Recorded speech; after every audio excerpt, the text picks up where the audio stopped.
父神上帝，亲爱的救主耶稣基督，亲爱的圣灵，谢谢你的恩典，带领了我们，可以进入了我们华人的春节，我们要向你感恩。主啊，我们要感谢你，仍然保守我们的弟兄姐妹，主都有平安，都有健康的身体。今天我们仍然有机会来到你的施恩座前，我们再一次要学习你的话语。主啊，求你的宝血遮盖我们每一个人所在的地方。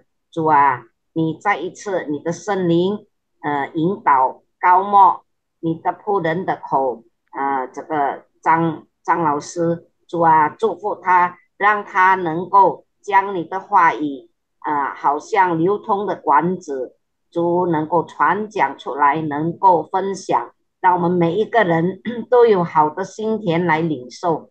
谢谢你，主耶稣。这个时候，我们将这个短短的时间交托在你的手中，求主你使用你的仆人，也祝福主哪一个弟兄姐妹要来参加的，主啊，你再一次带领他们，让他们也能够听你宝贵的话语。谢谢你，主耶稣，奉主耶稣基督的名求，阿门。大家好，晚上好，我们来唱这个歌，一见是我所渴慕。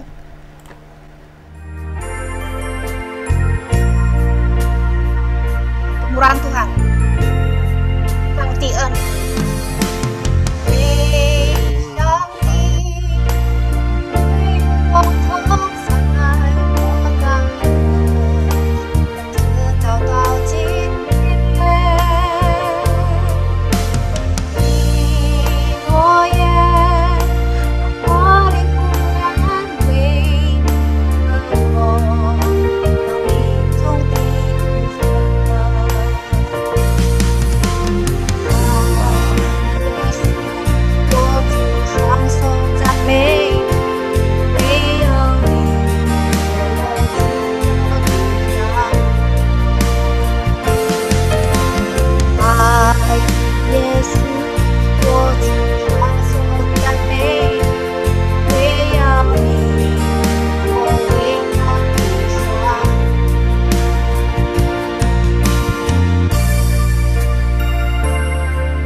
Tuhan Yesus, terima kasih kami setelah melewati Imlek, kami dapat berkumpul lagi untuk mempelajari firman-Mu.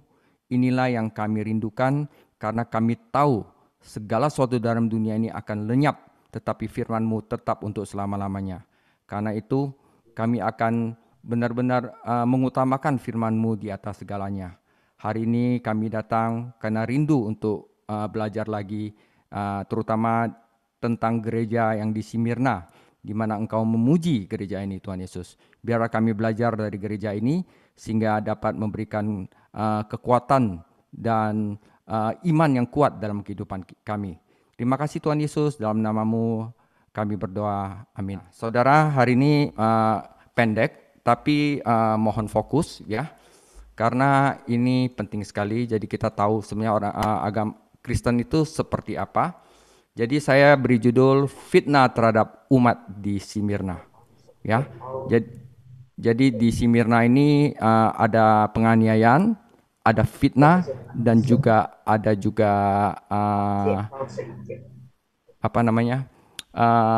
diskriminasi. Oke? Kita baca dulu firman Tuhan di Wahyu 2 ayat 8 sampai 11. Dan tuliskanlah kepada malaikat jemaat di Smyrna, inilah firman yang awal dan yang akhir, yaitu Yesus, yang telah mati dan hidup kembali. Ya, siapa? Yesus Kristus. Ya, aku tahu kesusahanmu dan kemiskinanmu, namun engkau kaya. Dan fitnah mereka yang menyebut dirinya orang Yahudi, tetapi yang sebenarnya tidak demikian. Sebaliknya, mereka adalah jemaah iblis. Jangan takut terhadap apa yang harus engkau derita. Sesungguhnya iblis akan melemparkan beberapa orang dari antaramu ke dalam penjara supaya kamu dicobai. Ya, dicobai. Dan kamu akan beroleh kesusahan selama 10 hari. Hendaklah engkau setia sampai mati, dan aku akan mengaruniakan kepadamu mahkota kehidupan. Siapa bertelinga, hendaklah ia mendengarkan apa yang dikatakan Roh kepada jemaat-jemaat. Barang siapa menang, ia tidak akan menderita apa-apa oleh kematian kedua, saudara. Oke, demikian firman Tuhan. Saudara, oke, saya akan, Mandarinnya dulu, sorry. Oh ya, 好了，我们要来看这个神的话，启示录2章8节到11节。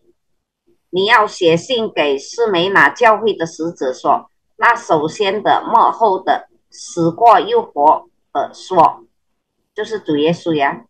我知道你的患难，你的贫穷，你却是富足的，也知道那自称是犹太人所说的毁谤话，其实他们不是犹太人，乃是撒旦议会的人。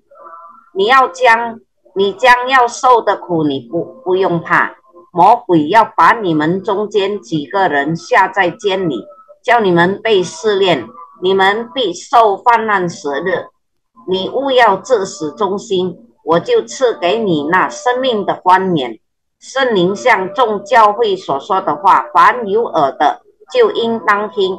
得胜的必不受第二次死的害。 Amin, saudara. Oke, saya akan mulai pembahasannya. Saudara, kita akan belajar bahwa Smyrna adalah sebuah kota besar di Asia Kecil, salah satu dari 7 gereja. Secara historis, ia bersaing dengan Efesus dan Pergamun untuk status dan gelar kota pertama, ya, di wilayah tersebut. Karena mereka bertiga itu ada di tepi pantai, ya. Nama Smyrna itu diterjemahkan sebagai Mirt, ya, atau mur. Pada zaman kuno, aroma mahal ini juga merupakan ekspor utama kota ini. Jadi ini gambar mur, ya, mur. Mirt atau dalam bahasa Aram atau mur dalam bahasa Indonesia adalah getah atau resin alami yang diekstraksi dari sejumlah spesies pohon kecil dan berduri dari genus Combipora. Resin mur telah digunakan sepanjang sejarah zaman dahulu sebagai parfum, dupa, dan obat-obatan. Jadi nama Smyrna ini dari kata mur, ya, mirt bahasa Inggrisnya.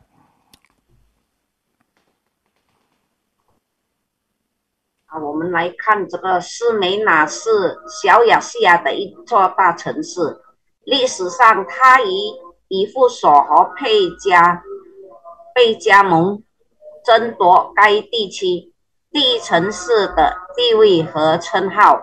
士美拿就是斯米尔纳这个名字被翻译为莫药，在古代这种昂贵的香气也是这座城市的主要出口产品。没药来自阿拉米亚和没药印度尼西亚语，是从没药树的许多小型多刺树种中提取的天然汁液和树枝。没药树枝在历史上一直被用作香水、馨香和药物。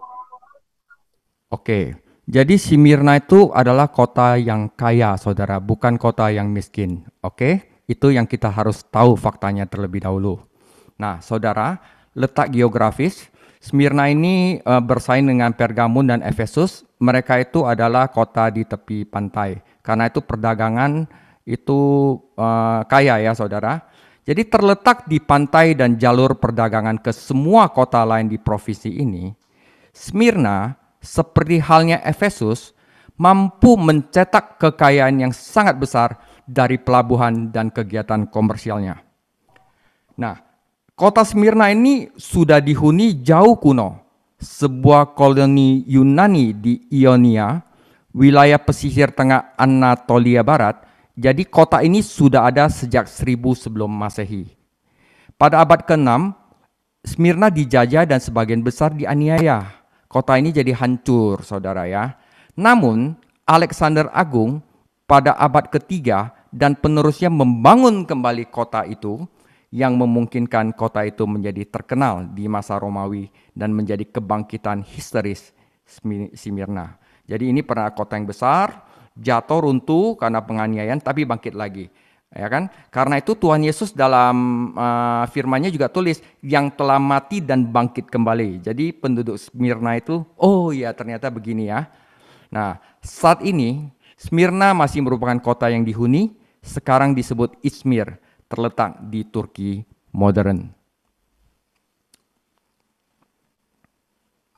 我们来看这个士美拿的地区，它实在是一个很富裕的地区呀。士美拿位于沿海地区，位于通往该省所有其他城市的贸易路线上。与以弗所一样，士美拿能够从其港口和商业活动中赚取巨额财富。士美拿很久以前就有人居住。埃尔尼亚就是安纳托利亚西部中部沿海地区的希腊殖民地，早在公元前1000年就已存在。公元前6世纪，士美拿被洗劫，并遭受大规模迫害。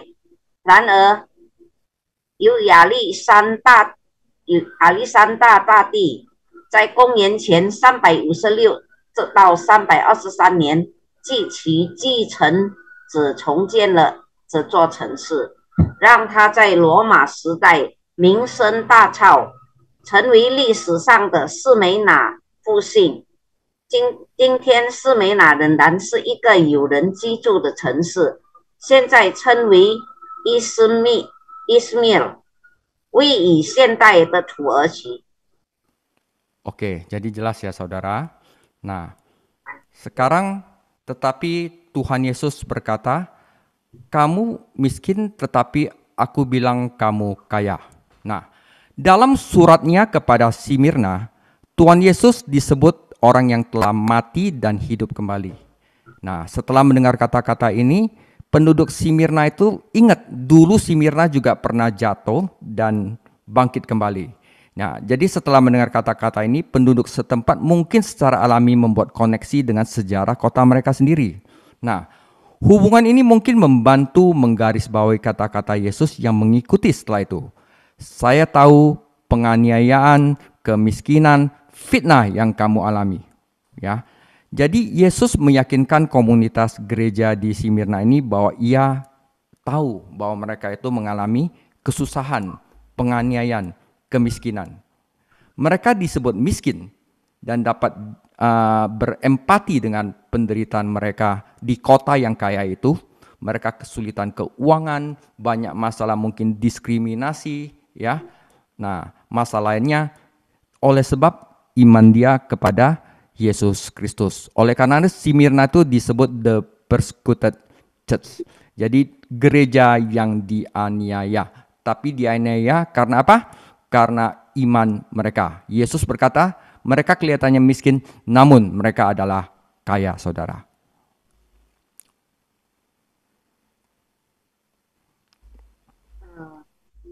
这个士梅尔拿是被称为贫穷，但是主耶稣称为他是富足的。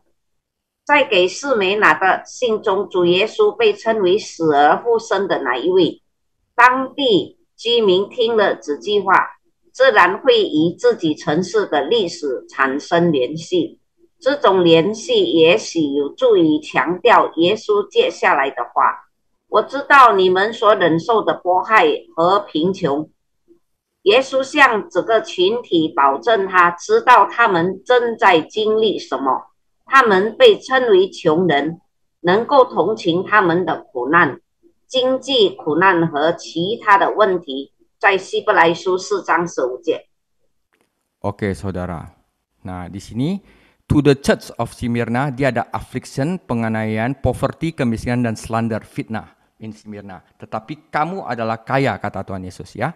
Jadi orang-orang percaya di Smyrna tampaknya miskin dan tertindas, meskipun hidup di dalam sebuah kota yang kaya, di dalam masyarakat yang kaya. Mereka mengalami sanksi sosial, saudara, diskriminasi sosial dan ekonomi, mengalami isolasi dan stigma, saudara. Namun, Tuhan Yesus memberitahu para pengikutnya di Smyrna bahwa pada kenyataannya mereka kaya, saudara. Nah, pesan paradoks semacam ini sering muncul dalam Wahyu, yaitu apa? Segala sesuatu itu tidak seperti kelihatannya, ya. Nah, saudara, jadi selain penganiayaan ada fitnah, saudara. Fitnah adalah tindakan sengaja berbicara kepalsuan, memfitnah karakter seseorang dan merusak reputasi mereka. Jadi, siapa yang terlibat dalam kegiatan jahat ini di gereja di Smyrna? Nah, nanti kita akan belajar.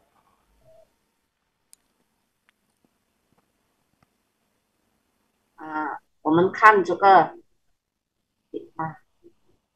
士梅拿教会，尽管生活在富裕的社会，但士梅拿的教会似乎仍然贫穷且受压迫。他们经历社会和经济制裁、孤立和耻辱，但耶稣告诉他的追随者，实际上他们是富有的。这种自相矛盾的信息在启示录中经常出现，一切事情并不像看起来那样。诽谤是指故意说谎、诽谤他人品格、损害他人名誉的行为。那么，谁参与了启示录中的这种邪恶活动呢？ Oke, saudara.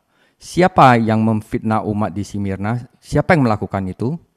Saudara, gereja Kristen di Smyrna menderita di tangan orang-orang Yahudi.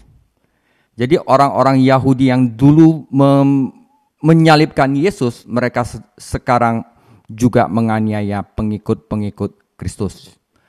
Orang-orang Yahudi secara keliru menganggap diri mereka sebagai umat Allah. Mereka pikir mereka umat Allah. Sebenarnya mereka adalah jemaah iblis, yaitu dikatakan sinagog setan, saudara. Mereka pikir mereka adalah umat yang terpilih, tapi sesungguhnya mereka adalah anti-Kristus. Mereka nggak senang sama Yesus Kristus, saudara. Ya, mereka membanggakan ritualnya, membanggakan hukum Tauratnya, tetapi mereka benci sama Yesus Kristus. Jadi orang-orang Yahudi memang telah dipilih di masa lalu, tetapi sekarang itu orang-orang Kristen yang percaya Yesus yang telah menggantikan mereka sebagai umat Allah yang sejati. Ya, jadi saudara, Roma 2 ayat 29, tetapi orang Yahudi sejati ialah dia yang tidak nampak keyahudiannya dan sunatnya itu adalah sunat di dalam hati secara rohani, bukan secara hurufiah, maka pujian baginya datang bukan dari manusia, melainkan dari Allah. Jadi orang Yahudi itu gila pujian, mereka iri sama Tuhan Yesus. Tuhan Yesus bisa melakukan mujizat, lama-lama pamornya mereka hilang, ya kan? Mereka punya posisi hilang dan mereka berurusan dengan orang Romawi, karena orang Romawi nggak boleh menyembah siapa-siapa kecuali menyembah Kaisar, ya. Dan orang-orang Kristen harus menyembah Yesus saja. Karena itu mereka membenci Yesus, saudara. 我们来看士美拿基督教会在犹太人的手中遭受苦难，就是遭受迫害。犹太人错误地认为自己是神的子民，事实上他们是撒旦的会堂。过去犹太人曾被拣选，但现在基督徒取代了他们，成为上帝的新子民。在罗马书2章29节，但真正的犹太人是他的身份，他的犹太身份是看不见的，个理是内心的个理，是精神上的，而不是字面上的，所以对他的赞美不是来自人，而是来自神。 Amin, saudara. Ya, nah saudara, ini kita akan melihat salah satu uskup di Smyrna, ya, yang bernama Polikarpus, ya. Nah, saudara, Polikarpus itu adalah murid langsung dari Rasul Yohanes. Jadi pada saat itu sebagai seorang lelaki tua, dia adalah uskup gereja di Smyrna di Asia Kecil. Penganiayaan terhadap orang-orang Kristen pecah di sana, dan orang-orang percaya menjadi makanan hidup-hidup dengan binatang buas di arena. Jadi pemerintah Romawi akhirnya mencari pemimpin mereka, Polikarpus. Maka pihak berwenang mengirim satu regu pencari untuk mencarinya. Mereka menyiksa 2 bocah budak untuk mengungkapkan di mana Polikarpus disembunyikan. Hari itu Jumat sore, Polikarpus sedang beristirahat di lantai atas di sebuah rumah di perdesaan. Mereka masuk seperti pagar betis, bersenjata lengkap seolah-olah mereka menangkap penjahat yang sangat berbahaya. Teman-teman Polikarpus ingin agar Polikarpus lari menyelinap keluar, tetapi Polikarpus menolak, mengatakan, kehendak Tuhan sudah terjadi. Oke. 我们来看这个波利嘎布斯是使徒约翰的私人门徒。作为一名老人，他是小亚细亚士美拿，现在土耳其教会的主教，那里爆发了对基督徒的迫害，信徒成为竞技场上野生动物的活事。罗马政府最终找到了基督教领袖，就是波利卡普，因此当即派出一支搜查队寻找他。他们自谋了2名男奴，以揭露波利卡普的藏身之处。那是星期五下午，波利卡普正在一座乡间别墅的楼上休息。他们像一队人一样进来，全副武装，防护在抓捕危险的罪犯。波利卡普的朋友想让他溜出去，但他拒绝了，说上帝的旨意已经实现了。 Oke, saudara. Nah, orang-orang Kristen di Smyrna di sana mengajarkan bahwa orang-orang percaya itu tidak membuat diri mereka itu tersedia untuk mati konyol, saudara. Tetapi jika harus menjadi martir demi Yesus Kristus, juga tidak boleh menghindarinya karena tidak ada pilihan, ya. Karena merupakan sesuatu yang mulia untuk bisa mati bagi Yesus Kristus. Ya, kita semua orang pasti mati, tapi kalau mati bagi Yesus itu adalah spesial, saudara. Nah, bayangkan bagaimana rasanya bagi orang-orang Kristen di Smyrna ketika mereka menyaksikan pendeta mereka yang sudah tua, yang tersayang Polikarpus terbakar sampai mati di depan umum. Hanya karena ia seorang Kristen, hanya karena ia menyembah Yesus Kristus saja. Sebelum dibakar hidup-hidup, para prajurit memberi kesempatan kepada Polikarpus untuk menyangkal Yesus dan menyembah Kaisar. Tetapi respon Polikarpus yang sudah berusia 86 tahun adalah sebagai berikut.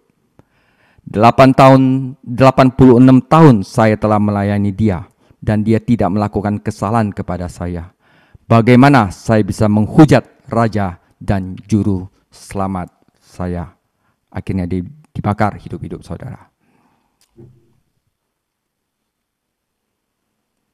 我们来看这个波利卡普的寻道呀，那里的基督徒教导说，信徒不会让自己陷入可笑的寻难，但在别无选择的情况下，他们也不应该逃避它。想象一下，当斯梅拿的基督徒看到他们亲爱的老牧师波利卡普仅仅因为他是基督徒而在公共场合被烧死时，他们会是什么样子？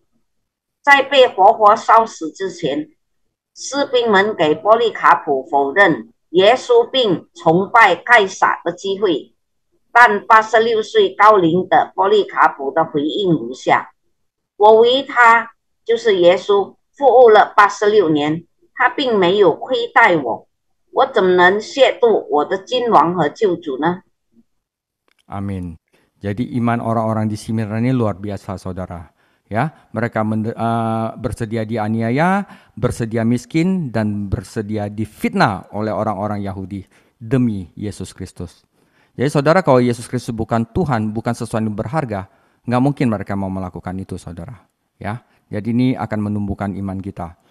Nah, saudara, beberapa laporan tentang kematian Polikarpus mengklaim bahwa siapa, saudara? Orang-orang Yahudi di Smyrna memainkan peran utama dalam menghasut pihak berwenang melawan Polikarpus. Sama seperti orang-orang Yahudi pada zaman Yesus Kristus menghasut Pilatus untuk menyalibkan Yesus. Dan akibatnya membantu pembunuhannya.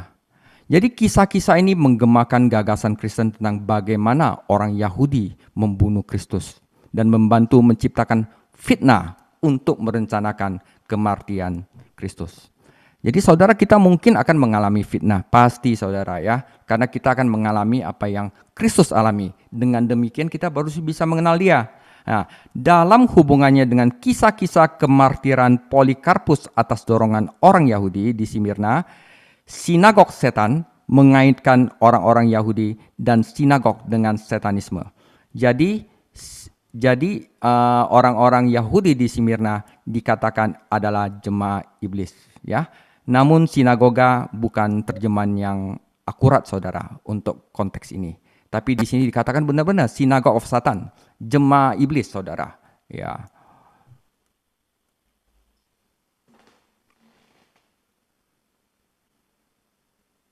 我们看关于波利卡普之死的一些报道，声称斯梅拿的犹太人在煽动当局反对波利卡普，并因此协助谋杀他方面发挥了重要的作用。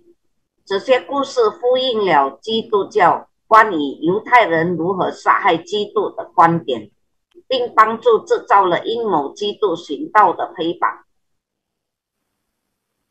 结合斯梅拿犹太人煽动下波利卡普寻难的故事，撒旦犹太教堂将犹太人和犹太教堂与撒旦教联系起来，但犹太教堂对于这种情况来说是一个不准确的翻译。 Oke, saudara, orang-orang zaman Yesus itu dianiaya itu bukan karena melakukan ritual, bukan bermoral, saudara, karena mereka menyembah Yesus Kristus. Dan sekarang kita mempunyai kesempatan untuk menyembah Yesus Kristus, kenapa tidak kita lakukan, saudara, dengan bebas? Nah, gitu. Kalau zaman dahulu mereka harus membayar dengan nyawanya, saudara. Nah, saudara, Di sini dikatakan ada beberapa dari kamu akan dilemparkan ke penjara selama 10 hari. Nah, ini sebenarnya adalah kode, saudara. 10 itu di dalam Alkitab itu adalah angka yang melambangkan otoritas, kepemimpinan, government, ya.